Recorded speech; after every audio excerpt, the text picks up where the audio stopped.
Hey everybody. I'm Sean. I'm Carson. We're living the line, and with us today again is the fantastic painter NFN Kalyan, who was kind enough to join us. What was it, 2 weeks ago now, to talk about our mutual, the three of us, love of Cerebus. Not Cerebus the character, but Cerebus the work of art. And we had talked with Kalyan about how he was working on a very large oil painting that he was almost completed, and we wanted to bring him back to debut that painting and hopefully talk to us a little bit about his process and sort of what has brought him to the place that he's at. And first off, Kalyan, how have you been? I've been well, finishing off this work, and I had a shoulder injury, and now it's getting better, so I'm doing pretty good actually. Yeah. Great. You got any paint on your hands right now? No pain on my hands. I haven't done anything this morning. Shoulder injury is the wrong thing for a painter. Yes, it is. Tough. So, yeah. Kalyan, the first thing I wanted to ask is when I found you on the Moment of Cerebus site, you sent over some paintings that had Cerebus in it. And I thought, man, this guy's extraordinary painter. And I went to your website and got hooked on some of the paintings there. One of them, the first one that showed up, I'll pull up your website here, was this one here, which is Sir Lawrence Almutadema mixed with like some Frida Kahlo. So immediately fell in love. But when I was looking around on your site, I didn't see any indication of like a bio or if and where you went to school. And so I'm curious about like your history there.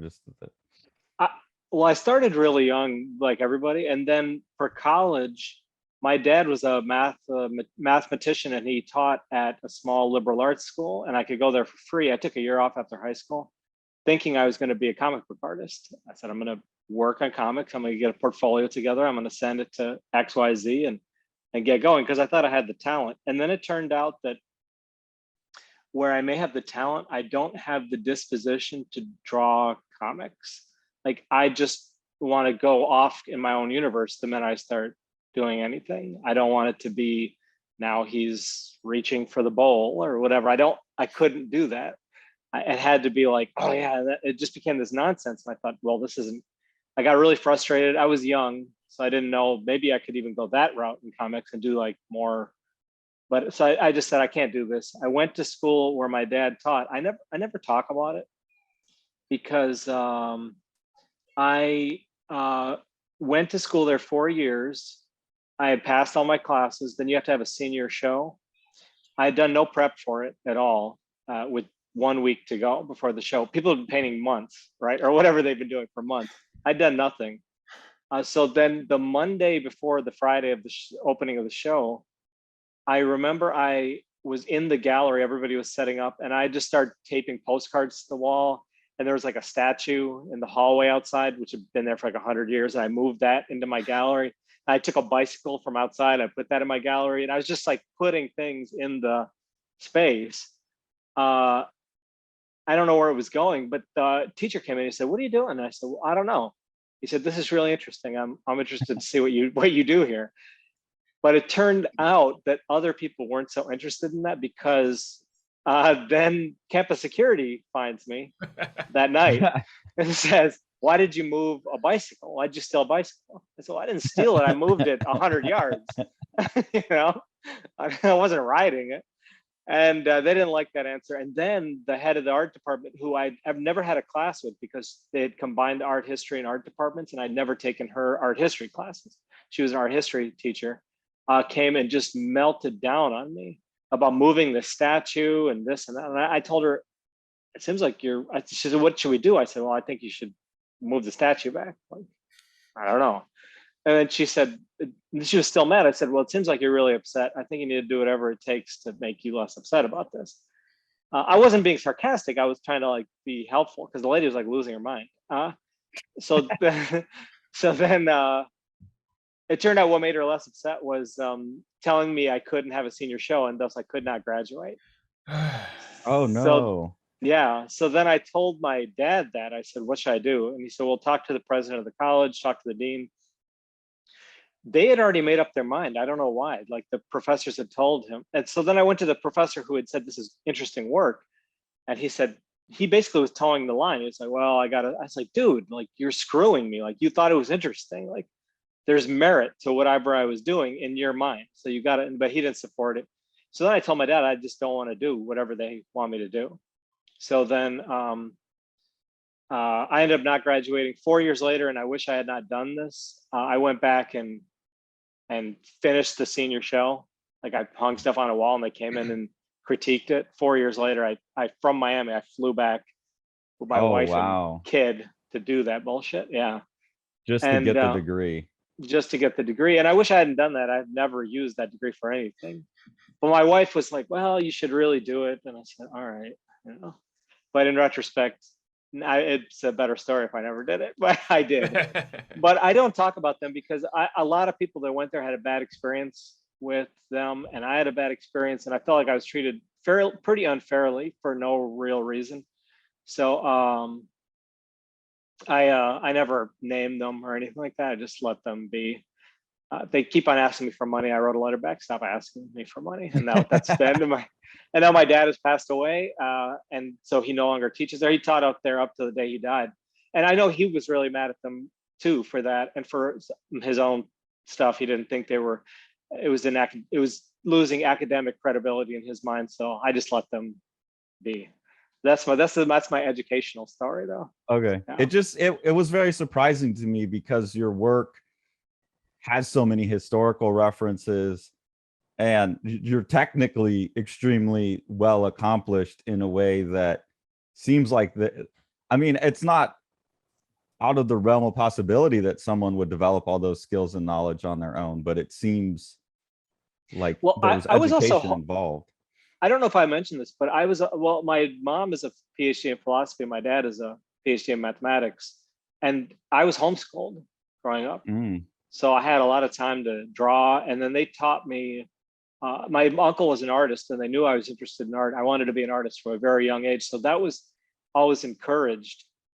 So the technical stuff did evolve young. And then I did work in college a bit, but I was the kind of artist in college who would, well, I've already made it clear from what my senior show was, but I would do things like pee on the wall and be like, there's my thing. Like, but I think it was encouraged at that school too. It's a very liberal school. Yeah. And so like this, I went to school there. I started, after taking a year off, I started in 2001. And we already had transgender bathrooms and all the things that are now hot button issues. That was just accepted there. Like that's, you know, so it was a very liberal school. I remember my first year, I took an introduction to 2D art class. Like you have to start with that. And I had a class with this guy, Mike, who I'm still close friends with, because I remember, and it'll be obvious why we had this project. We had this thing called a multi-layered world. That was the description of the project was that, and that was all we had, multi-layered world. That had to be 2D. So I drew like in a Gerhard style, like this crosshatch, beautiful thing. It was skin, you could see through the skin, but you could see reflections on the skin.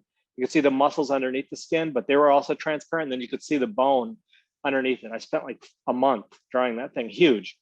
And it was a beautiful piece, crosshatch with a pen, like just, I went all out. And then my buddy, Mike, he got a piece of wood and ripped apart a photograph of the world and nailed it to the wood and then dripped red paint on it. He got an A and I got a B-. I was like, dude, never again. I don't think it's shocking that I think probably all three of us have had similar experiences in terms of the educational thing. I remember at the end of being in an art school. I mean, I went to a state school, but thinking to myself that I had cheated myself out of all these techniques that I could have learned by being clever instead of just doing the damn assignment. But I remember the difference between those two things and, the reward that you get for that, when that's the environment. But I was kind of regretting it after the fact when I didn't have the skills that I wanted. And I knew that there were professors there that had those skills and I had failed to acquire them because I was too busy, flexing my smartass muscles. It's an amazing balance in art, right? That there's this that balance between I mean, there are major artists, and that's basically what they do is flex those smart ass muscles. That's the game. So it's sad that it's sad when you realize, oh, I should have done something. There was photography classes that now looking back, I'm like, oh my God, I wish I had used the dark room and learned all those things, because I have ideas now, and I'd have to learn it at 39 rather than have that in my wheelhouse. Yeah, so it's a funny thing. Yeah, but they encourage it. Like the kid who just like doesn't show up for class on the performance art day and be like, my absence was my performance, is the one that they're going to be like, that was genius. You're really pushing the boundaries. Let me say one last story about college. I know you have way more things. Because that reminded me exactly of this. I had a installation art class. The final project was to change the environment of a room. So people were spending months changing, building these things in rooms, and I had done nothing. And at 2:00 in the morning, the night before class, it was due at 9. I had still done nothing. So I remember I was doing sit-ups. Like while I was thinking, I was like, what should I do? Like doing sit-ups, and my nose starts bleeding. Like, I don't know why. I used to get nosebleeds every once in a while, but this time it wouldn't stop. It was bleeding all over the place. Like shit. So I don't know what to do. And I live in the same, at the time I was in a dorm, but I was living in the same town as my parents because my dad taught at the school. So I call my mom. I'm like, my nose has been bleeding for like half an hour, like all over the place. I'm covered in blood. Like, I think I have to go to the emergency room. So she's like, okay. So she takes me to the emergency room. They cauterize it. By the time I get home, it's probably like 5:36. And so I got 3.5 hours, 3 hours. And so I had a can of beans and there was a pair of tidy whities in a box in the hallway. So I wrote this essay about beans and I made 30 copies of it. And then at about 8:00, I knocked on a guy's doors in my class and I told, hey, go to class and give this to everybody in the class, this essay about beans. And then and I'm going to go home and go to sleep or go to my dorm and go to sleep. When you guys have seen everybody else's project, call me and wake me up, and then bring everybody to my dorm room and knock on the door and then open it. Like, don't wait, just knock and then open it. He says, okay. So I go to sleep, and the lights are off and the shades are drawn, everything. At 11:30 or whatever, I get a knock and they open the door, and I'm groggy. I've been awake all night, bleeding, right? And there's blood all down the front of my shirt, and I have not washed my face. I'm just sitting there on the edge of the bed, and the teacher's like, everybody's just looking in at me. The teacher's like, are you okay? And then I pick up the beans and the tidy whities, and I walk out into the hallway, and I smash the can of beans till it's open, and I pour it into the tidy whities. And then I go back into my dorm room and I shut the door and went back to sleep. I got an A+ on that project. Oh man. But I actually, while you're telling that story and while you're telling the story about like yanking the bike and the statue in, I'm thinking that something about that experience is still in your artwork. Yes. Like, I'll grab this and I'll grab this. So even though it sounds like, oh, this is just kid fucking around and being silly, something about that stuck. Yeah, I think I just have and it's funny, I think my artwork is at times deathly serious, but in real life, I'm a ridiculous person. Like, if I lived my art, I would probably be only things like that. I just think it's funny.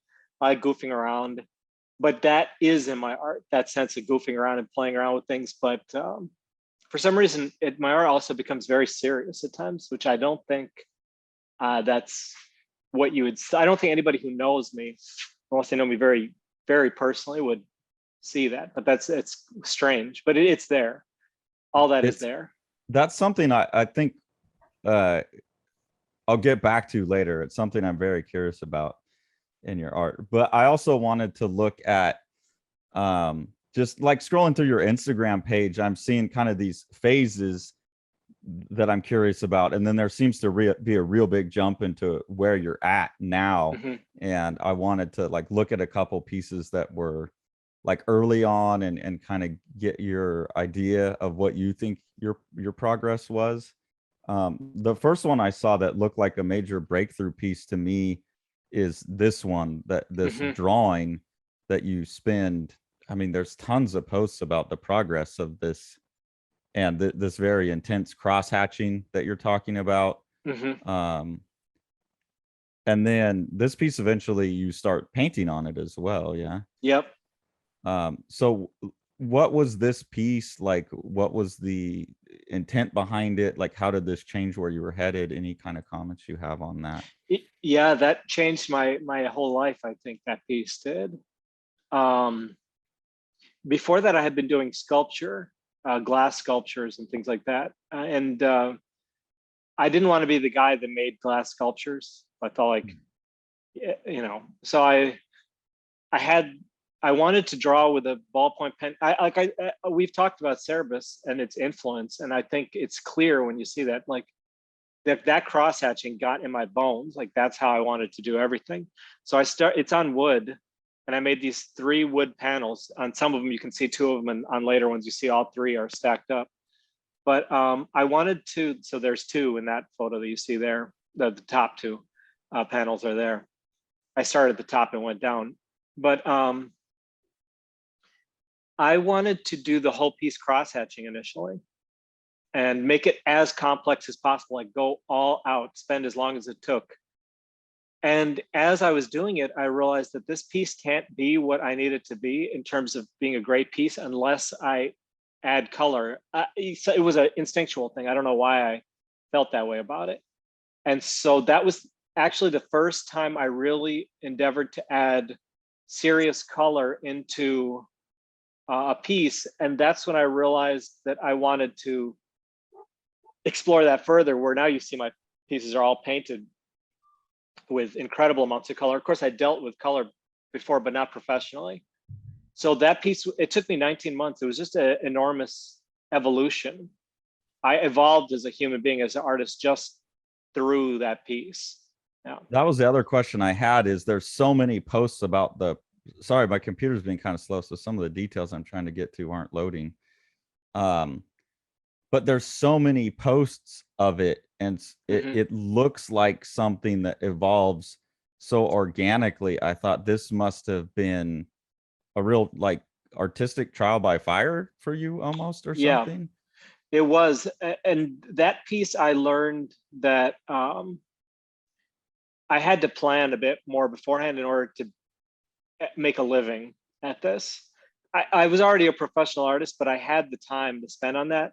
But 19 months on one thing, unless you're going to charge, you know, a ton of money, just wasn't feasible. So I realized then that what you're seeing, it evolved as it went. I never had any idea where it was going. You see those big swatches of red, that was red house paint that I just had. And I said, okay, I got to add this in. Like, I woke up at 2 a.m.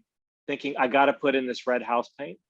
And I did it right then so that I couldn't change my mind. I had to deal with the red house paint the next day. So it's just a very intuitive piece. And then you there's see like usually you see that kind of thing in non-representational work, where it's like a formalist game of like, okay, I've brought the composition into some kind of equilibrium, so now I'm going to do something to throw it out, and then I have to deal with it. It sounds like there was a bit of that, like, ongoing gamesmanship with yourself in this piece. Yeah, I think that is true. And I think now I do it piece by piece. So now I plan out the compositions entirely beforehand. But now each piece I push myself that way. With this, it was that type of process just in a single piece. Instead of evolving one at a time, I just said, let's let an entire evolution happen within this. And I think I might go back to that one day. There's nothing like that. You see some things that you're looking at now. I went over this with color and more detail and more things over and over and over. It got more and more detailed as I went. Yeah, it's an intense piece. And you're already, hopefully this one will load. Yeah, you're already like cribbing from other things. Like we've got a Doré, you've got Pogo. Did I see a Michelangelo face in there? One of the one of the Sistine Chapel saints. The Libyan Sybil. Yeah, right.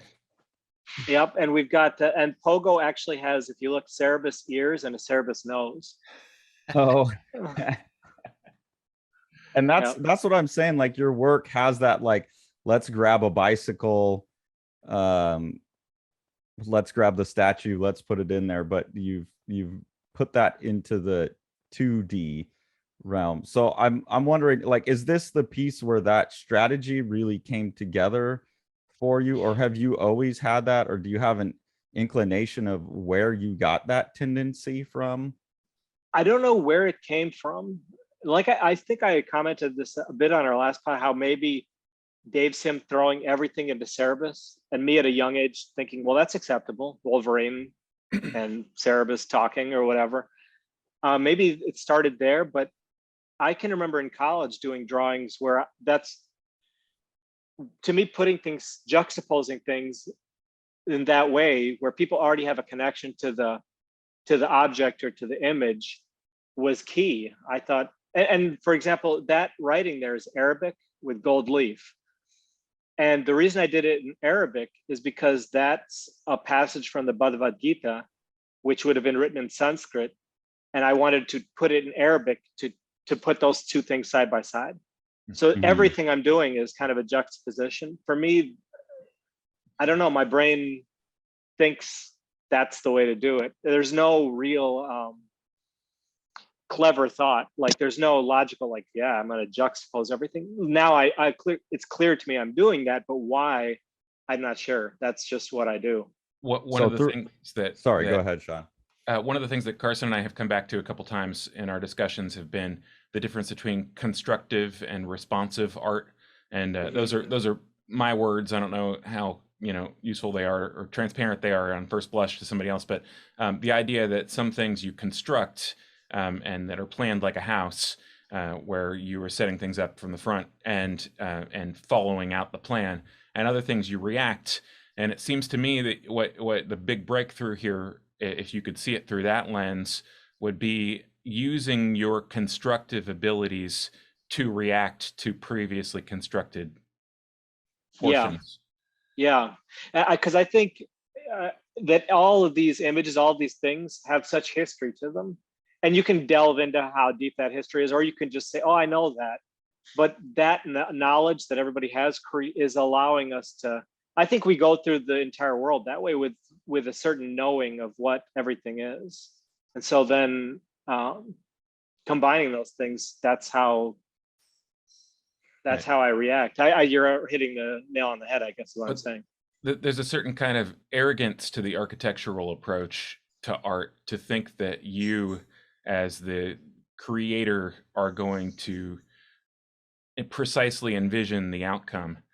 And I think that the responsiveness and the playfulness that you bring to this, it levies the sort of gravity or stiffness that you can get from a purely architectural approach.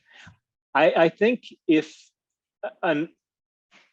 you want to talk in art about concepts that are very difficult to understand, then you have to use a method that is more intuitive, more abstract, more guided by things we don't know. Because, like, for example, Dave would disagree with me, Dave Sim, but if I say, well, I want to talk about God, how do you talk about something so massive? Right. Well, he might say, reading his work, he might say, well, I know what that is, I'm going to tell you, but I don't know. I just had this thing, so I want to talk about it. And I draw from all these places, and that seems okay. I don't know. There's some element of it in that. So, or whatever it is, even human existence, it's very hard to talk about. Myself, it's very hard to talk about. What am I? Or any kind of question. So in dealing with those types of questions, to me, the non-architectural approach seems like the best way to go. Right. That's something I want to come back to later, is those. Well, I'll get to it when we get there. I have a couple of questions that when we get to, like, what I consider to be your more current style. But I did want to real quick check in on, were these, you were talking about the thing that you were doing at the time, this is what you were working on professionally while you were doing that big drawing? Yes, I was doing these glass heads and different types of, there was, I think I ended up doing 6 total glass heads and then some other types of glass work. And then I was doing other laser, and the glass heads are done with laser etching. I'd hand draw it and then use my drawings to laser etch it on the glass so it'd be precise. And so then I was laser etching other materials as well. Excuse me, I have some wood ones. And but I don't know. I felt like it was a gimmick, even though I didn't start it as a gimmick, but people started recognizing it as, oh, it's the glass face guy. I said, okay, Right. that's not working for me. And it was harder for people to understand those pieces because it was, the individual pieces had no meaning. They only had meaning when you put it up against the other pieces, in my mind. Like making a portrait of Obama, people say, oh, you like Obama? No, I don't care about Obama. That wasn't the point. It's that I'm putting him next to a portrait of Kim Kardashian, that it starts creating like, what the hell is this guy talking about? I started creating that that juxtaposition, which I guess is clearer in my paintings and everything. Yeah. That's that word gimmick is exactly, I was looking at those and these are so strange compared to everything else that I'm seeing like on your feed here, and that they do feel more like gimmick or spectacle, where you go, wow, this is like, it's all 2-dimensional, but it looks Yeah. 3-dimensional. And I wasn't seeing like, I see 4 of them in a row here. Maybe I need to see the whole installation, but I wasn't seeing the overarching type of struggle with something bigger that I see in your other work. Yeah. So I was very curious about what those were. So the big one was happening concurrent to those. doing those Yeah. professionally. And Okay. those, the thing is, I've envisioned doing 10, and when all 10 were done, I thought, okay, people are going to look at this set and be like, what the fuck is this guy talking about? But they cost me like $2,000 to $3,000 to make each one. They were so expensive, so heavy. They weigh hundreds of pounds, and they're glass. So if anything happens, they shatter. I said, this is nonsense. I can't do this anymore. And so I stopped before the series was done. And I think if I had completed the series in the way that my work makes sense, if you'd seen all 10 side by side, just say, okay, I see what is going on here. Because the range of people was getting so ridiculous and absurd, you have to start saying, what is the connection here? But I never got to that. I started it and I wanted people to say, okay, I get it. And then get it less and less till they have to start thinking. I never got there. You could see it in a way that you're fortunate that didn't take off in some type of compelling, like undeniable way, where you might have been facing, making hundreds of those over the course of a couple of years. Like if you suddenly appear in Time magazines or something like that. That's it. It's hard to say no to accolades of a certain kind of size or whatever. It's easier to say no to something that was like a promise that didn't get fulfilled. Yeah, I think that's something I really think about. I don't know if you guys, that's a major thing that you guys think about with art, but I think about it all the time. That I know an artist that he would ask people to write a little biography of their life, and then he'd make it into a fingerprint and sell it to them. He just did one for a guy, and it sold. The guy bought it for like $20,000 or something crazy. Jeez. And for this artist, he's like, "Holy shit!" Like, so then a bunch of people started coming to him, and I remember a couple of years later, he was doing really well, and he was like, "Dude, I can't fucking stop doing this. Like, I hated the first one." Oh, yeah. I think about that. I mean, that's why we were talking before this started about like how I got involved in comics and stuff, and that's why I left comics, and why I decided, okay, I'm going to teach for a living, because I didn't ever want my art to be bound by the need to make money. Yeah. I wanted that flexibility, and that's actually tied to one of the things that I'm super fascinated with your work that you've already hinted at is you're stylistically a chameleon, and I've always enjoyed that approach as well, where I want to try all the styles and I want to work in all the styles.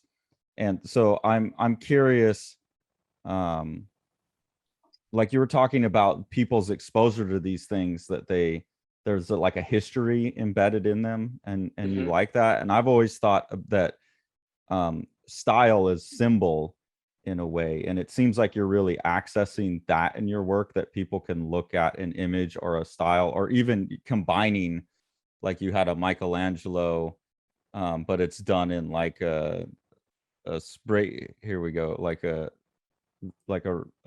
vector graphic type of spray paint thing. So combining those things, I wonder what kind of juice you're trying to squeeze out of that approach. I'm not sure. I mean, it's key to what I'm doing. But I even when I was young, I remember thinking, oh, wouldn't it be cool to put like a Frank Miller Sin City look next to a whatever, you know, like an Alex Ross thing. Like when I was just thinking about comic books, I would think, yeah. And then if I can combine all these styles, what I wanted to do was combine all these styles within a comic. And then people who read the comic would know like the reference to that style of art. And then that would tell you something about the character that was drawing that style, things like that. So I don't know. It's just another thing that's just hardwired, combining these things. But yeah. That combination in particular, I mean, is it, if I'm not mistaken, isn't that a Leonardo? It is a Leonardo. Yeah. Correct. Okay, so sorry, I was thinking Michelangelo. You've converted Mary into Krishna. Correct. Yeah, that's fantastic. So you've got a stylistic conversion happening along with your semantic or cultural conversion. Right. But then also like, okay, converting it. So it's like a triple, like you've packed 3 levels of information. You've got Da Vinci, then you've got a Hindu god, and then you've got like a shepherd fairy, Obama poster, like screen print look. So you start to like want to play this game of, what do those 3 things have to do with one another? Do they add up to some larger statement? Is this guy just having fun? You know? But it's what, I mean, you know, in my estimation, what's what makes your work so modern in a sense, even if it's, you know, not particularly modern in the sense that you have all these technical abilities that most people don't have. It's modern in the sense that we live in a time in which everything is accessible, or it seems anyway. The illusion is that everything is accessible, and you know, so you're pulling from everything. And I mean, you know, when people of a different time period had things, they pulled from their, you know, they pulled what they had. Yeah, I think that's another thing. I always think about, if you Google an image, there's just all these things, like Google elephant, you'll have a vector elephant, a real elephant, you'll have like a sculpture of an elephant, like everything is just right. Everything is now combined. It's all thrown in a pot in a way. And I don't know to what, again, it's also intuitive. I don't know how it's all coming together in my head, but it is. I had a conversation with somebody yesterday, and they were talking about AI extensively. It was a podcast this guy does, and he was talking about AI. I say, you know, it's funny. I have 3 pieces about AI that I can think of, and AI in my actual life is something that I never think about at all. I mean, it's never. I think about it like, oh, maybe it'll end the world. Elon Musk has opinions on AI. That's the most I ever thought about AI. Not like, what are the ramifications of this for the human? Like nothing. And but it's there in my work. That's what it's about. So I don't know how these things happen. Yeah. So it seems to me then like you're like subconsciously processing like the culture at whole, but not like really explicitly trying to make any specific statement about any given topic that the culture as a whole is concerned about. Yeah, that may be true. I sometimes think I'm trying to talk about the entirety of the human experience in some way. That's a ridiculous thing to say, but I think a lot of other artists pinpoint something, and they're trying to talk about some aspect of society or some. But I'm kind of interested in the entire species and how it has come to where it is, how that happened, where it's going, and that I think it's inevitable. It was innate in us that whatever we're doing was going to happen. And I'm trying to walk around that. Do you think that opening yourself up to intuition as a means of composition inevitably makes your work more I mean, I guess intuitive would be a circular reasoning. When you open yourself up to that, it enables you to sort of be a conduit for the things that are passing by. Yes, I think so. My early work, I was trying to impose a set of logic on it. I guess that's the style you describe as architectural, right? Right. I was trying to impose, well, this means this, and this means this, and this means this. And then the end result might be something the audience could say, oh, what does it mean? But I was very specific about every piece and how it fit together. I did a piece called Che Guevara's Watch.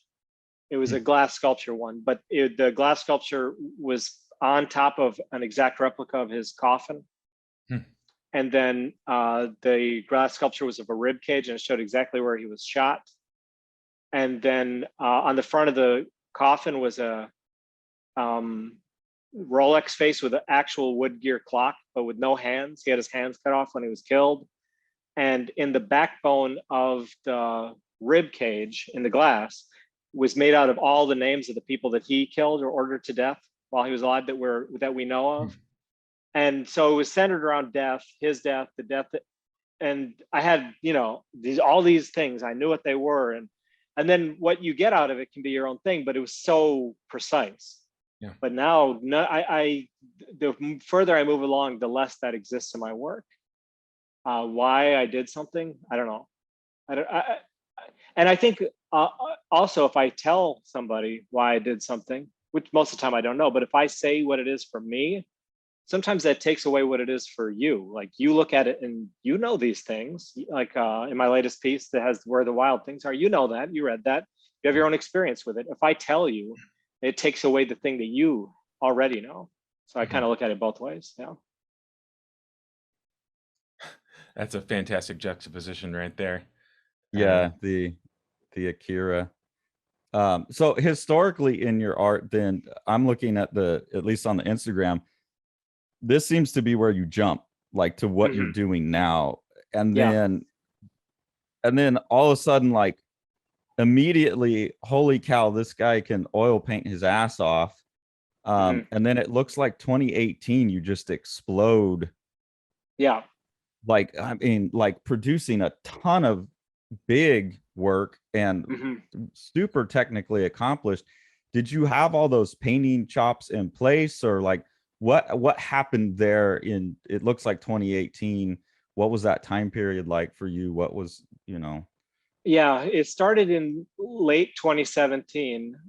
When I finished that huge mixed media piece, which started crosshatching, I realized I needed to move into color. And I thought that oil painting was such a dead, it was something I had done for a long time, but it was such a dead form of art that I wanted to explore it.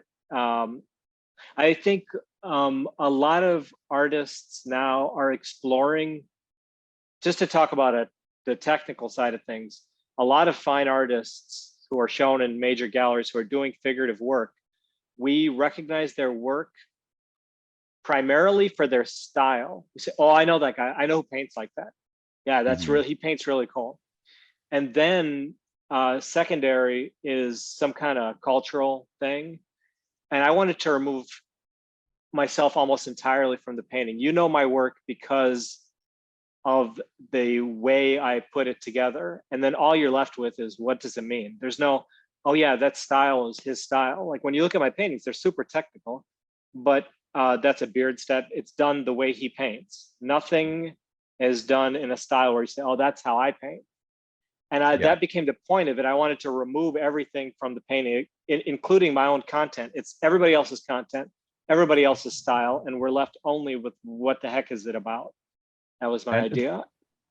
Does that keep it more interesting for you? That's one of the reasons I have a hard time sticking with the style, is there's so many different approaches and I want to like try my hand at them all. And like, if I did a Bierstadt and I did it as well as you've done it, I'd be like, okay, I know how to do that now. And I'd want to move on. So does that keep it more exciting for you? It absolutely keeps it more exciting. Yeah. I that's something because of that, I think I've been able to do this for a sustained period and have a huge output. That huge piece, it also, like I mentioned, it also taught me to not compose as I'm going, because that was a major part of it. I'd have a blank space. I'd say, oh, what do I do there? And that would take you a week sometimes to figure out.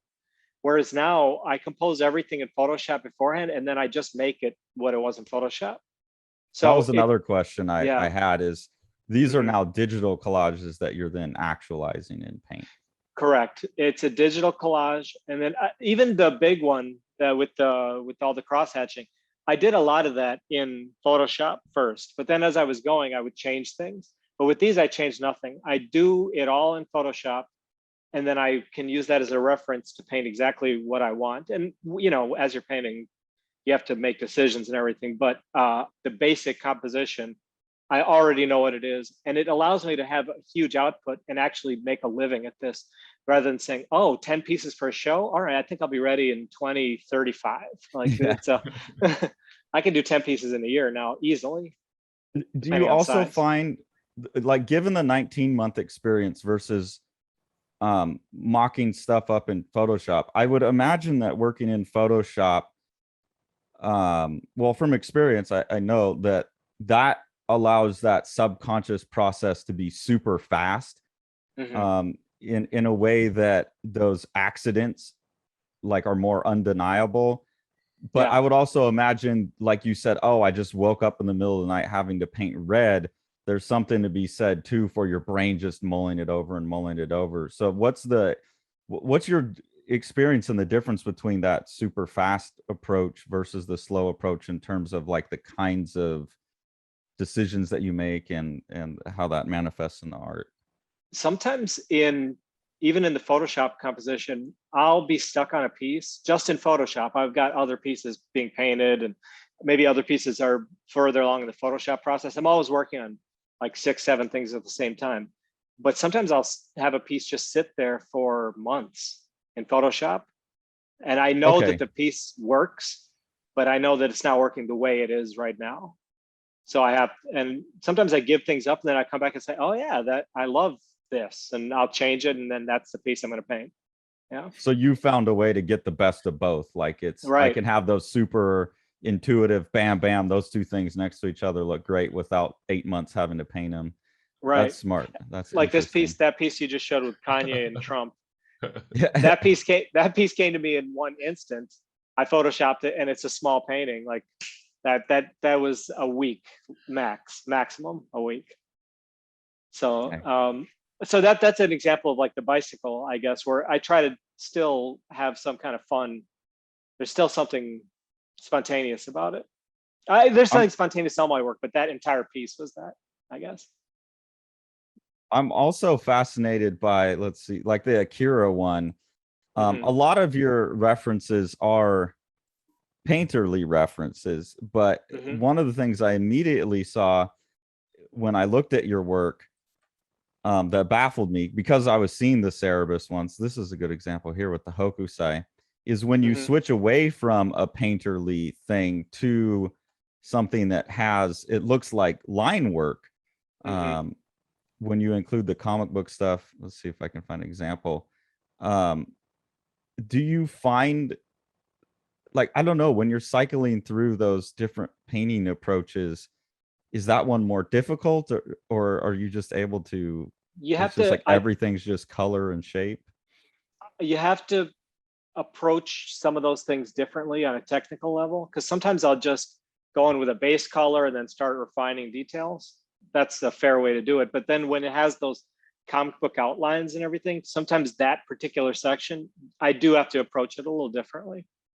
And where I'll put in, sometimes certain things I won't even draw out before I start painting them. But with the comic book things, oftentimes I do draw those out, so I have precise lining. Even if the lines change in the paint, I'll kind of have an idea of what it is. Whereas sometimes when things are just entirely painterly, I'll just jump in. There might be a little bit of projection work in the beginning, but sometimes I don't even do that. Wow. So you just start painting straight to it? On occasion, yeah. You don't like print out a like trace of all of the images and then like a cartoon basically and trace that off onto the canvas? Nope. Sometimes I will. Sometimes I'll project directly from Photoshop onto a canvas if something is. I know that in my head that I have to do that for something. Like probably for this, there was a little bit of that, but for some things where it's larger images or something, I won't even worry about it. I'll just block off that area. Okay, that goes there, and just go in. So like straight with an underpainting or something? Mm-hmm. Jesus. Your ability to track proportions is like insane then. That makes me even more impressed. To get all of these complex relationships of figures like proportionally right without some kind of tracing or something. That's I do use a projector quite a bit, but like I said, I also don't on occasion. I'll just jump in. Oh, now I'm even more scared of you as a painter. That's terrifying. I love this Slav epic reference, by the way. Oh man, the Slav epic is so amazing. It's like one of those things that people just overlook in art history. Artists love it, but you don't. I mean, it's just like some obscure thing that some guy did to the greater world. For the people who don't know what it is, can you explain that a bit? Because I agree, it's a massively overlooked piece. Yeah. Well, what's his name? Alphonse Mucha. Yeah, Alphonse Mucha. He was more known popularly, and I'm sure a lot of people have seen his. That was my brain. Yeah, his more decorative. What's the word? Art Nouveau stuff. He was art. Very popular as an illustrator, and ended up doing like bicycle advertisements and cigarette advertisements, and right. drawings for chocolate companies and posters, and he was the official advertiser of the most famous actress of the time and things like that. Yeah. And he was I mean, that work of his is beautiful. His advertisement work is stunning, but then he decided that the most important thing he could do is this series of monstrous paintings. By monstrous, I mean, they must have been like 20, 30 feet tall and right. just huge. And I don't even know what the topic of the Slav epic is. Something about the exodus of the Slavic people and the history of the Slavic people, of which he was one. And it's just this amazing work. I'm not sure it's in a museum or where it is right now, but just when you look at the paint, it's in the Czech Republic. I got to see it. Oh, really? It used to be an old castle, which was the place where he intended it to be.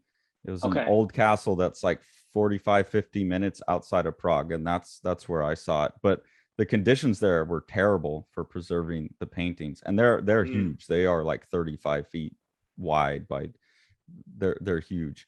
They've now been brought into and given a permanent home in Prague, and that's against his wishes.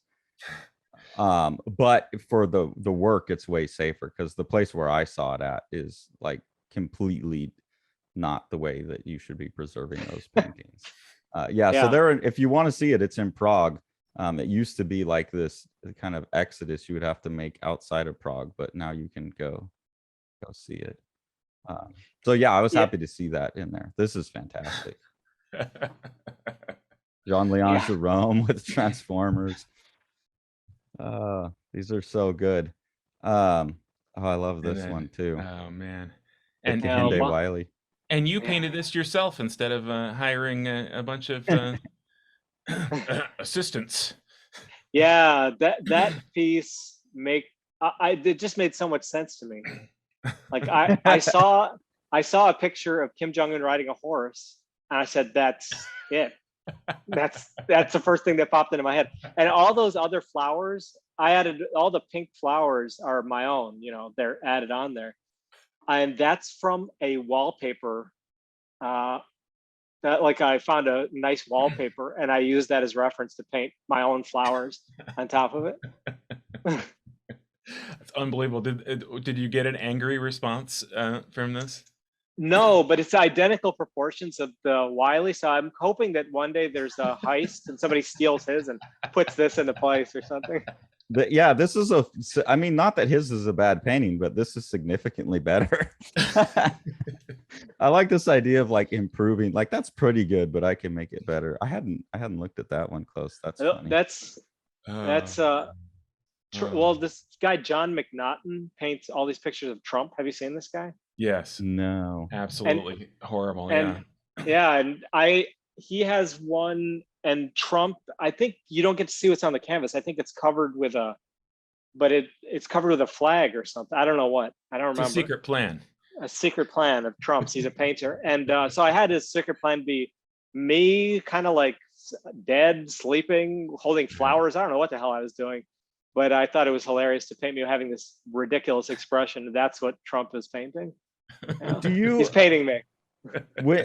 So you've talked a few times about not having too much intent beforehand. Do you find that once you've put it all on canvas, it's like rummaging through your subconscious, and then you learn something about what's in there after the fact, or are you pretty happy just like letting it go? I both. Usually I don't think about pieces, but then later I'll see who I was at the time or what all these things mean. I think, that piece. Usually it's much later on that I start to understand. That's part of a piece that's 36 feet wide.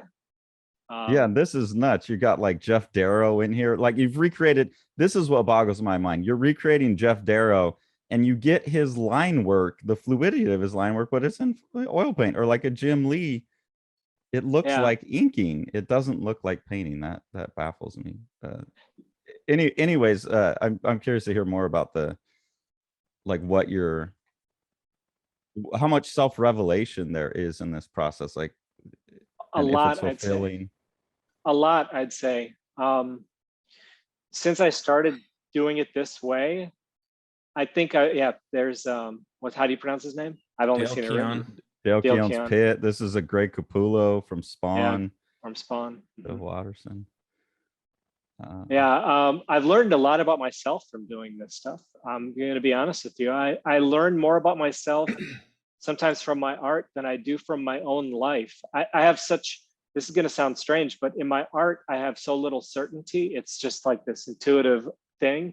And of course, life is that way too. But as a father and as a parent, in my daily decisions, I have certainty. This is what we're going to do, or whatever, or I don't care, or whatever my reaction is. But in my art, I find that's where I really discover something, because I don't know what's going on. It's a different process than living. Is this the Travis Charest? It sure is. He's amazing, dude. He's the best. He is phenomenal. Yeah. Yeah, this stuff is like, we got Eisner, Crumb. I mean, this stuff is crazy to me. Yeah. So much from Otomo. And then up at the top, you got the Wikipedia ball at the upper left. Balanced against the Star Destroyer or whatever. Exactly. Yeah, I mean, it's absolutely phenomenal stuff. And then on this, you hand painted all the dot tone. All the dot tone, yeah. You're out of your mind. These are amazing. So there was two big, like, more philosophical questions, and I know you gotta go in about a half hour, so I'll make sure we get to them. We can. I'm thinking it can be more like 12:40 or something, because I was thinking how far it is to drive. So I got. Well, I don't want to push you too far with it. No, that's okay. I mean, there's an absolutely phenomenal output for the amount of like detail and stuff that's in here. That I'm glad people are getting to get a look at. There's a specific piece. And we've already kind of touched on it before, like transmuting the styles. There's a specific piece where you're like taking the alien, the like language of the predator. And you're mixing it with, let me see if that's more recent. That's more recent. That's going to be towards the top, I think. Yeah. Can you explain that one while I'm looking for it? And then I see a big connection to just like I feel like since hip hop, you start to get remix culture where our culture doesn't produce as much new content so much as recycling.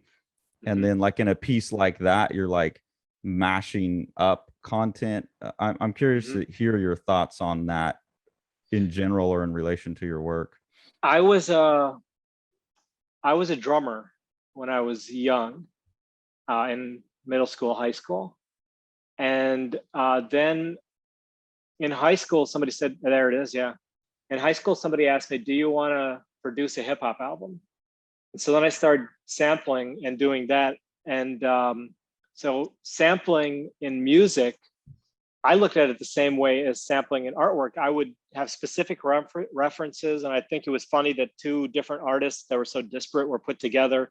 And I would also sample, some people, when they sample, they take things from a different key and then just pitch shift it and stuff. And I never did that. I'd always say, oh, look, these two songs, which are totally different, work together, the melodies and everything. And I put things on top of each other like that. I did that for years.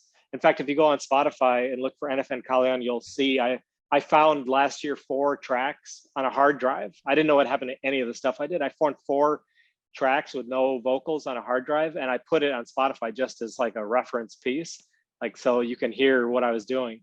But so that's a part of this. I don't know. I think it is my natural way of thinking, but I have experience in that too, and I'm fascinated by what samples artists use, what they choose to make their music. When Wu-Tang uses Thelonious Monk in a song, and it's like this eerie, crazy thing, you think, holy shit, what is this? Oh, it's Monk. You know, it's like they totally, when you totally change something, it's I think it's amazing. And I think original composition has to have its place too. Of course, I'm not saying the RZA didn't do original composition. I'm saying somebody else is making something from scratch for whatever. We can get into the how far you can go into that of what is original or whatever. But for now, that is to say that I do think about making pieces that have nothing to do with other people's pieces. But for now, this vocabulary is so much a part of the world in general, and the way I think, that I kind of like. I just think it's great, and I do think it's very close to hip hop what I'm doing. And it's super. So I found it. It says that's the Britney Spears conservatorship testimony translated into the language of the Predator, and then put onto your painting. Yeah. I ask because it's something I've been curious about for a long time. I worried about when I was younger, the idea of, I called it a banal content apocalypse. So where we've run out of new things to say, and the world is just left now remixing everything that we've said before. And I've always had an interest in like the ethics of that. If we're kind of as meaning generating creatures, like somehow bound to be creating meaning. And if it's like, you know, is this a new, like more intense type of meaning?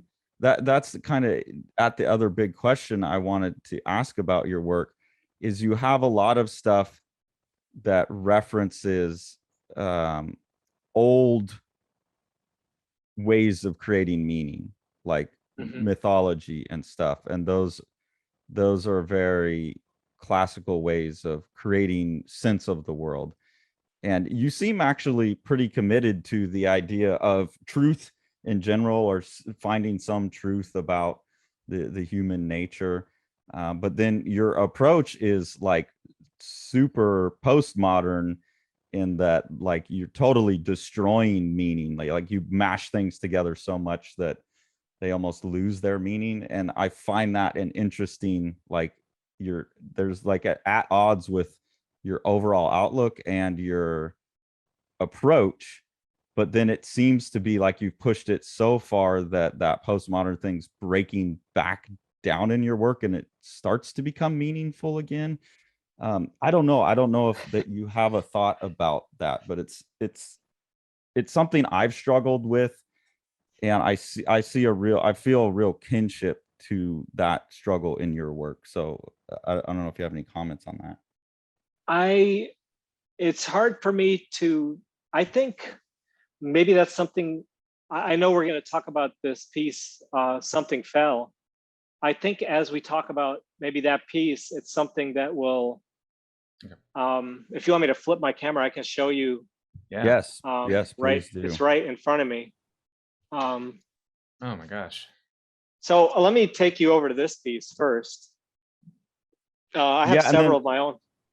You're recycling yourself now, right? So that exaggerates this problem of like, okay, society's only doing sequels and prequels and shit, and now like you're playing with that in your own art where you're just recycling your own recycles. Right.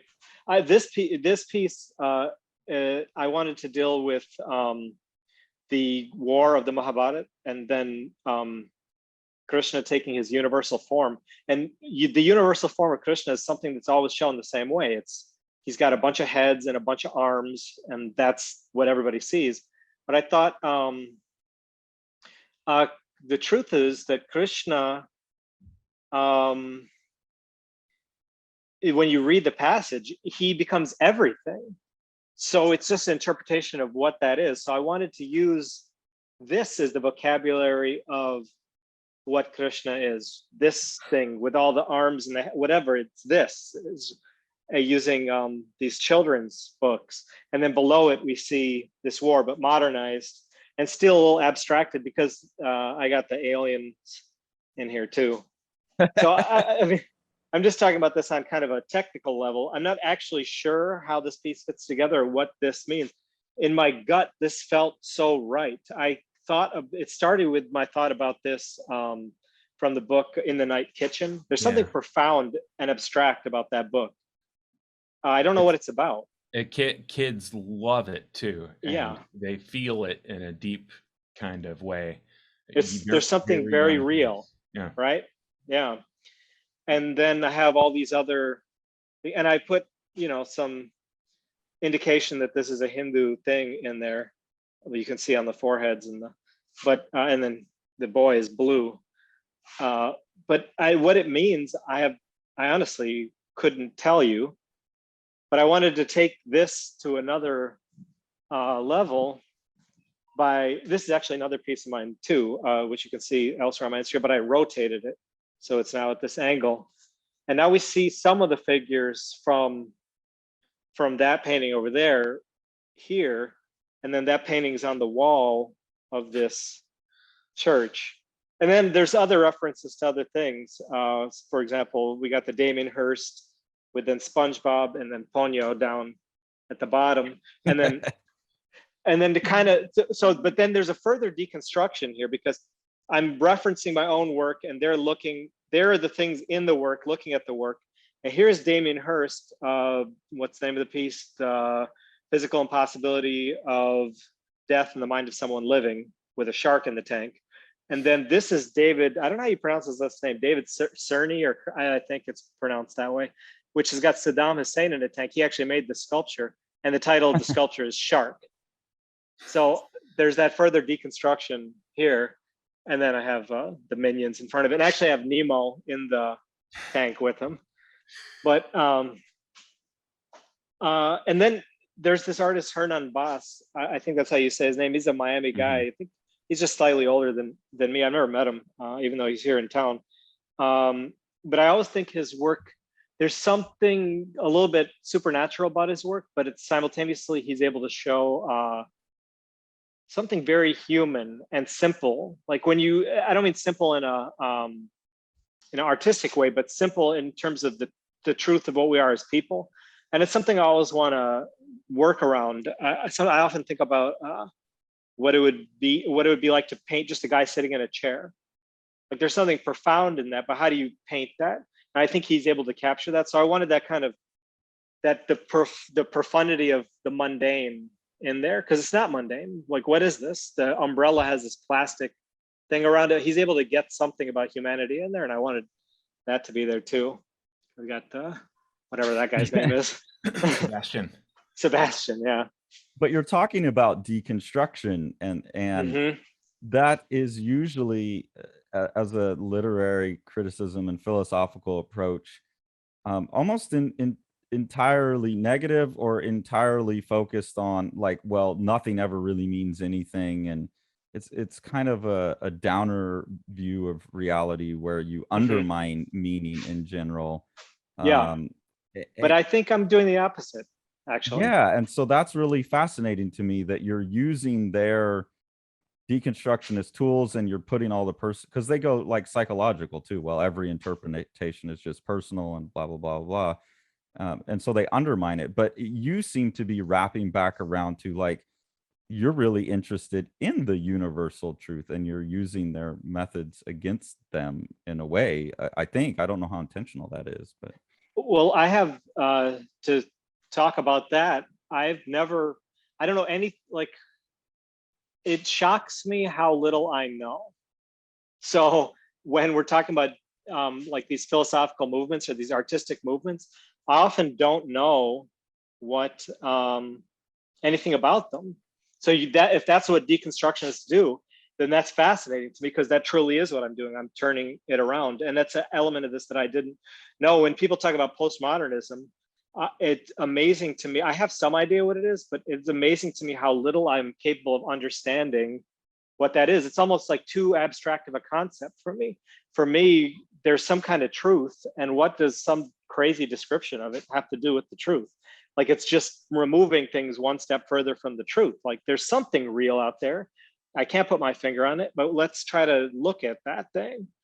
And then maybe there'll be some kind of self-actual, I don't know what the end is, some kind of self-actualization. Evolution of the species is something I think about a lot. But yeah, I don't know if that answers your question. Yeah, and I think part of, like, you keep going back to, like, I don't really know anything about anything, but like, you obviously, there's so many references, you're aware of all this stuff. Yeah. But I wonder, and you go back to Dave, and then this piece is titled "Something Fell," which I want to ask about in a second, because that's from Cerebus.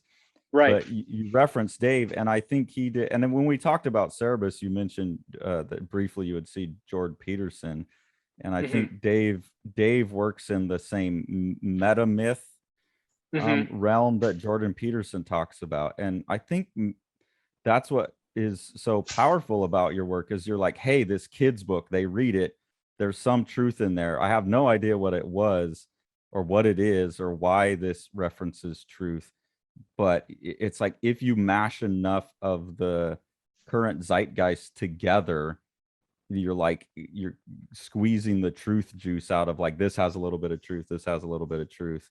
And I think that it would be really interesting to approach looking at your work from that way. And I think that's what was so powerful about Cerebus too. Yeah, go ahead, sorry. Oh, I mean, we're talking about the title. I mean, I see at least one visual, possible reference to it, in terms of a, collapsed cathedral or collapsed architecture. Just for the people who don't know, Something Fell is a circular motif in Cerebus, where there's a certain sequence in which he says he hears a sound, and it seems as though the sound that he hears is displaced in time. And it's a recollection of a sound from a previous iteration of the world or a previous event that he was somehow involved in, whether it's through reincarnation or through some type of spiritual displacement. And you get the impression through the series that this sound might have been something fairly innocuous, but the event itself is so powerful that it's able to capture people into the event over and over again, and the event that they find themselves reenacting basically against their own will. So, I mean, it seems like there's a thematic relationship with what you're doing here in terms of the reenactment of or the power that a certain kind of thing can have, and sort of being something being so strong, an event or a thought or an image, that it's capable of pulling people into its orbit.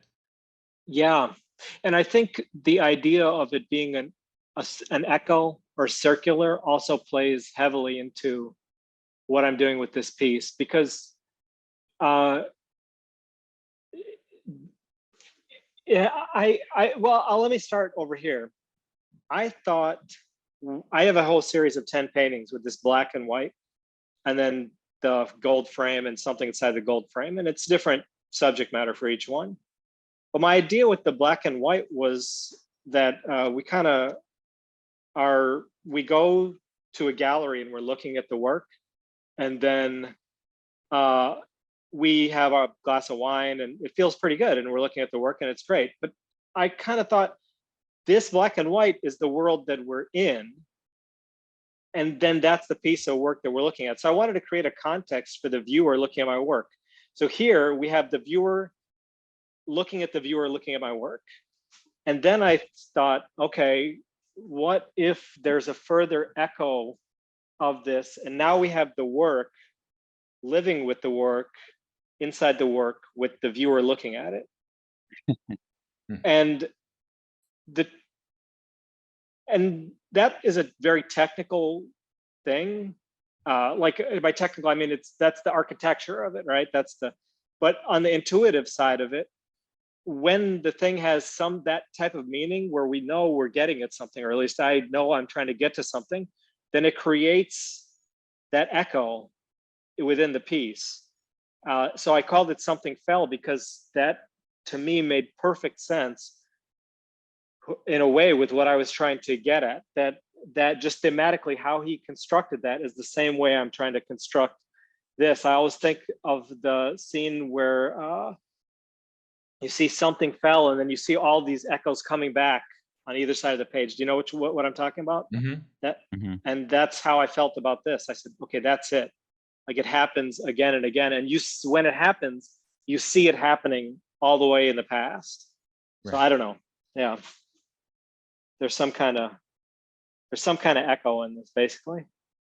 And that there can be like not that any of this imagery is all pretty fantastical, but that something small or banal can trigger that like universal echo or universal awareness. Yeah. You know, it's funny, this piece actually started, I think, with this section right here. That's the first idea I had. I'll just say it's unrelated to like anything very philosophical, but years ago, a guy saw one of my pieces and he said, this sucks, which is something I get a lot. I mean, he said, this sucks. You're just copying other people's things. Like that sucks. I said, okay. And he said, what if you rotated it or something so you saw everything from a different angle? Then it would be more interesting. So this is actually a rotation. This Dr. Manhattan figure actually in my previous painting was like at this angle. And then this Basquiat thing was actually flat. So then I rotated it so Dr. Manhattan is facing us. And then, so that's just for him. Yeah. I hope he watches this. That's another interesting question I have. Or something, not an interesting question, but a question that interests me about your work is like how much are you privy, like how much have you been able to talk to people about their interpretations? You kind of mentioned that before. What kind of feedback do you get, and how informative is that to you going forward? Like does that, like you just mentioned a feedback loop, how often does that kind of stuff happen? It doesn't happen very often. I get a lot of feedback on Instagram, but Instagram feedback is mostly you're the greatest artist that's ever lived or you're the worst artist that's ever lived. There's no in between there. But in real life, I've had collectors. I had a major collector talk to me a year ago and he didn't buy anything, but he said he was very interested in my career and so on.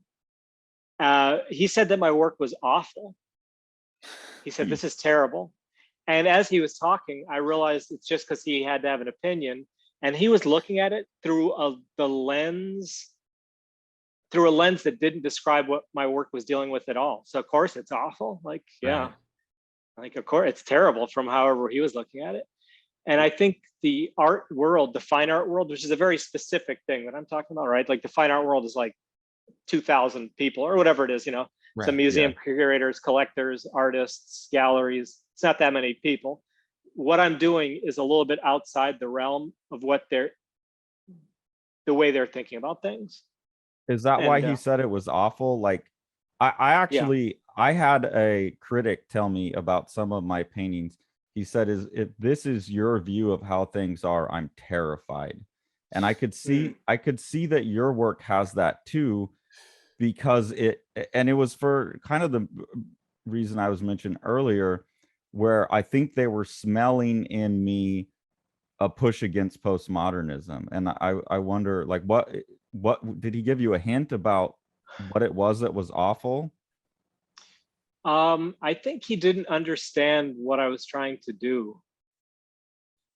He talked for a long time, and if I said I understood everything of what he was talking about, I'd be lying to you. I didn't understand it all completely because it didn't make any sense to me. It had no meaning to me. It'd be like going to see an abstract artist and being like, "You've captured nothing of the human form in this." Like, holy shit!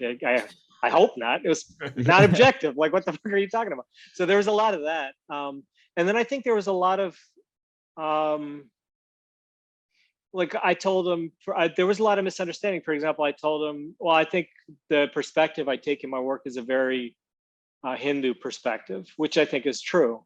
The general way that my work looks at things is from this traditional Hindu perspective, unconsciously. Again, I'm not a Hindu. I only realized it through my art that, oh shit, like that's what I'm doing. Like it's clear. And he said, well, I see all that reincarnation and whatever. I said, what the fuck? Like I've never dealt with reincarnation ever. Like, I don't know. Like there was just a complete disconnect in what we were thinking about. But But his, yeah, but I there's think no a way younger he looked at it and said that that's technically awful. He was responding to something about what you're saying. Responding to something about it. Yeah. I think he just saw it as a combination of pop culture and some kind of, and people have the idea of Eastern religion stuff as being kind of like, you know, it's like silly, like, you know, like it's not taking that seriously, I guess. It's just a bunch of people doing yoga and like whatever, like, okay, like spirituality. And spirituality has really no place in the fine art world, unless there's some kind of cynicism to it. And, you know, you have to put a picture of Jesus in a jar of urine, then you're on the cover of Time magazine. And although my work isn't inherently spiritual in that type of way, it's there and it's sincere. It's not a joke. It's in there. I'm not pushing an agenda of any sort because again, I'm not religious, but it's in there. And I think the whole thing just rubbed him the wrong way. And then about one thing he said is that that piece about with Rembrandt and the Kardashian, he said he said if any real curator saw this, your career would be over. I was like, oh, all right. But see, I think that's the thing is they want it to be ironic and they can't handle the sincerity of it. And your work gives them the hint of irony because of all of the deconstruction. Like, oh, I'm not taking this seriously. It's just a joke. I'm like disrupting the meaning, but there is a very real sense of sincerity to the spirituality, and I bet you that's where the pushback's coming from. But that's exactly what I love about it. Like this is where things have to go from here. Otherwise, it's just going to be stuck in that ironic loop of insincerity and bullshit. Yeah, I'm hoping I start getting some kind of traction. I know, well, I am actually. I'm getting some kind of traction in the art world, but I kind of hope it happens because I see a lot of artists doing the same thing. I think a lot of artists are trying to push that. There's a lot of sincerity in this generation of artists coming up. And I'm hoping that something real catches on. Because if you look at, say, Damien Hirst or Jeff Koons, it's completely removed from sincerity. Yeah. And they were the biggest of the previous generation. And that there's no sincerity. The whole point is that it's not sincere. Like they're winking at you and saying, okay, pay $45 million for this. Right, which is the most cynical possible distillation of Andy Warhol, you know? I mean, say what you will about Andy Warhol, or, you know, what the sons of Andy Warhol, but Warhol himself loved the stuff he was doing. He was totally sincere. He's like, look at her. She's wonderful. Let's have 4 of her. You know what I mean? Like, he loved it. He loved it. It was, you know, and it's funny that you take that one, you photocopy that a few more generations, and you get people making stuff, you know, that checks off the right boxes, and they have their assistants put it together in a factory in China, and because it's got their name on it, it's used for money laundering. Did I say that? Can we cut out the part where I say that a lot of modern art sales are actually a form of money laundering? Yeah, no, we'll Um, leave that in there because it's true. Dude. I, Well, you, it's interesting. NFT has become a form of money laundering too. I think it's accelerated that. You can do it in Yeah. an instant. Buy Right. something for $35 and sell it for $3,000 the next day, and you're like, holy shit! Like, you can just turn it over. And Right. people are making use of the fact that mechanism exists with no oversight. The same way that fine art marketing. You And the mentioned fine to me art that you're being- moving that way in your art, or you're thinking. I started doing NFT in June of 2020 before anybody knew what it was, and I like playing with format, as you can tell, and playing with what something can be. So I have an idea for an NFT. I'm going to do an NFT. I guess they call it drop in a few months. That's going to be martyrs as superheroes, like plastic superhero figures. So it's going to be like Gandhi, like as a plastic superhero figure, but it's all going to be people that were murdered. And that's funny, but it's not really where I want to go. I'm going to do one I'm working on now, which could be possibly some kind of major thing. I really want to play with the idea that basically one NFT is terrible for the environment, but everything is. But I want to play with that directly, since there's a lot of hype around the fact that it is. One transaction could power an entire city for a year or something crazy like that. And then I'll play with the idea of waste, and so that the format itself gets turned on its head, and I can make a point about it within it. That's what I think would be the best way to go right now. So I'm working on, because that's why I'm doing painting. I think painting, nothing interesting has happened with painting for a while. Not that there aren't great painters, but at a certain point, once Jackson Pollock's like, look and listen, it's just about the movement, and then you get the results of that movement, or whatever he was saying, then okay, where do you go from there? Like, so I kind of want to take that back a little bit. Can you explain NFT? We went into that. I'm realizing that some people watching this may not understand that, because it's a really current debate in the art world. Yeah, NFT is it's basically a marketplace, and the way that happens for digital goods, and the way that happens is you're able to attach a file to a ledger, and that ledger cannot be edited or changed. Much in the way, if you look, if I have a Bitcoin and I send you a Bitcoin, then I no longer have the Bitcoin, you have it. But with a JPEG, if I have a JPEG and I send you the JPEG, then we both have the JPEG. Well, NFT allows for me to transfer ownership of digital goods. So I can send you the JPEG, you have ownership of the JPEG. Even if I take a screenshot of it or make an exact copy of the Mona Lisa with paint, I still don't own whoever's name is on there, which again can't be edited, owns it. So once ownership is possible in a digital realm, then we have these marketplaces, and then we have these insane, what we see going on. I don't know if people sold an NFT for $69 million. I mean, so you have that kind of thing happening. It is a brave new world, and thank you for taking us into it. And you're saying that the energy burnt in those. I'm saying I'm not sure how much energy is burnt. I'm not sure if anybody is. Somebody probably is somewhere, but it definitely is a tremendous amount of energy used for crypto transactions and NFT transactions. That is a huge. So then what happened? Okay, I'll break it down. What happened was nobody knew what NFT was. I got into it. We're doing this whole thing. It's been around for a little while, but I got into it right when the mountain started to build. Then things started selling for millions, and everybody and their grandmother got into it. And they started saying, this is the great democratization of art. There's no galleries, there's no gatekeepers. But it turned out pretty quickly, certain people made it, certain people didn't. And there are gatekeepers, because the people running the websites get to decide they get promote and so on. So then everybody got really upset. And the response to this has been, people love to say now, I would never do NFT, because the energy is it's just wrong to do that to the environment. Like, okay, buddy, like whatever, like stop using your Keurig machine and driving a car, whatever. But nobody wants to, but it started becoming an excuse in my mind for why NFT is really bad, which of course it's horrible. This is without question, it's awful.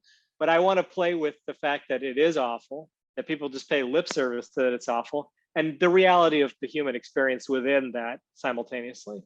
I think that can be toyed with a little bit in the format. So I think it's a new way of doing art, and it's a way of, it is, if you can make it, a way of supporting yourself as an artist. A lot of artists, especially digital artists, went from being, scraping out a living and also having a side job to being millionaires in the last year. That happened many times over. So it's a fascinating thing to watch. Which is a benefit, because a lot of people, like, if you make gifts, there wasn't a way to sell that before, and now there is. So now there goodness is. for that. Yeah. And there's some, I think everything is going to be on NFT eventually. The other point that I make, which maybe is more philosophically interesting, is that when I look at my kids, they don't care about physical ownership anymore.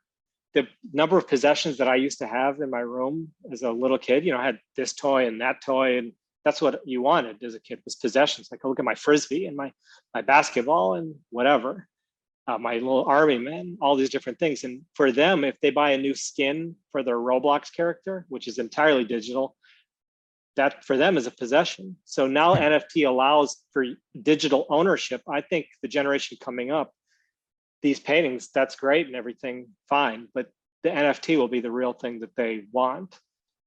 And for us, it being our age, it's more abstract. Like, oh, yeah, I understand why people would want it, and it becomes worth more money. So then, it's an investment opportunity. But for them, that will be ownership. That's what they'll want. Yeah, that makes sense. Well, and also, as the world, I think our kids, this idea of owning a big house and everything, I think as digital ownership and everything becomes more prominent and Zoom calls become the way to go, and you don't have to go anywhere, people will live in small areas. It doesn't matter. They have their entire virtual world with them. What they'll say, oh yeah, my dad had a 3-bedroom house, 4-bedroom house. What the hell do we need that for? I have my, yeah, totally weird. Well, we're butting up against time here, and it's been a incredible discussion. Carson, you have something else that you wanted to? No, I was just gonna say, I think Kalyan has to. You got to go. You have a doctor's appointment. The dentist is calling. Yeah. We know how much fun that is. Oh my God. Don't want to deprive you of that experience. Thank you so much for talking to us today, Kalyan, and for showing us your painting and talking about it in such a generous way. Really appreciate it. I have to tell you, the only thing I'm disappointed in about this conversation is I didn't get a chance to describe, the baby meatloaf that I made holding a fork that I forced a class to eat during my art school days. So if we get a follow-up conversation, maybe we can talk baby meatloaf and vengeful vegetarians. It's so rare that I get to talk to people with similar frames of reference who and also are around my age, talking about art and ideas. So if you guys ever want to have me back on the podcast just to have a 3-way conversation about the world, I would love that.